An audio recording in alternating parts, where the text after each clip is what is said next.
Comment j'ai réalisé le site du concours 48 heures en WordPress? Je vous montre ça tout de suite. Étape 1, définir l'identité visuelle. L'identité visuelle, c'est ce qui permet d'identifier visuellement une marque ou un produit. Par exemple, une charte graphique, comme celle de la SNCF ici, est un document qui répertorie tous les éléments de cette identité visuelle, à savoir le logo, les couleurs ou les typographies. Bon, pour ce qui est du concours 48 heures, je ne suis pas allé aussi loin. J'ai repris la base de la précédente identité visuelle avec ses teintes chaudes et orangées, et en explorant le compte X d'Alex Christach, qui partage plein de palettes de couleurs et des exemples d'applications, j'ai trouvé cette palette qui était parfaite pour ce projet. Étape 2, la création de la maquette. Pour concevoir la maquette du site, direction Figma, où j'ai repris le zoning de l'ancien site pour l'adapter avec la nouvelle identité visuelle. Résultat, on passe de ça à ça. La principale modification se situe dans le Hero, cette section que l'on voit en premier lorsqu'on arrive sur un site. J'ai choisi d'y intégrer des extraits des courts-métrages réalisés lors des précédentes éditions du concours afin d'éveiller la curiosité de l'utilisateur, l'inciter à en savoir plus et idéalement à s'inscrire via le call to action placé juste ici qui redirige vers la page d'inscription du concours. Étape 3, la création du thème personnalisé. Je vais boire. La première approche est de boire.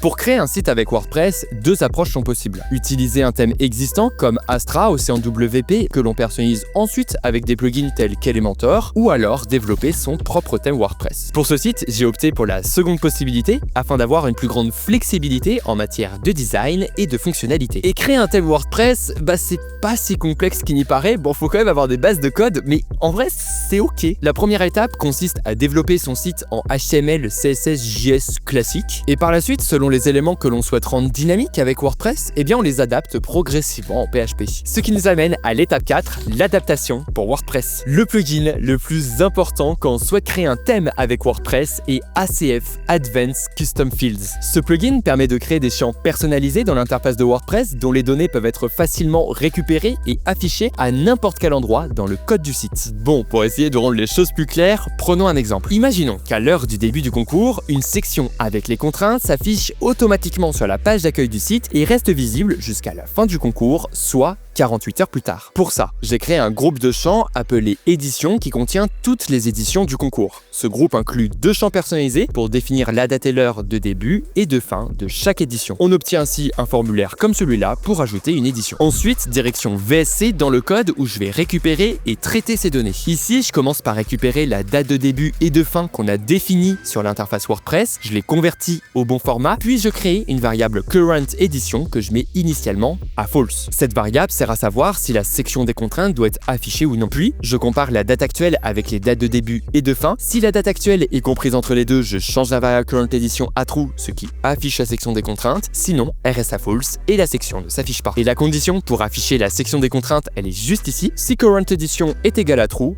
on le voit bien, on affiche tout ça. Dans la même idée, j'ai donc créé des groupes de champs pour ajouter les contraintes et les courts-métrages de chaque édition. Et voilà, on obtient ainsi une interface WordPress qui permet de modifier son site de manière dynamique. Si vous avez des questions, dites-moi ça en commentaire.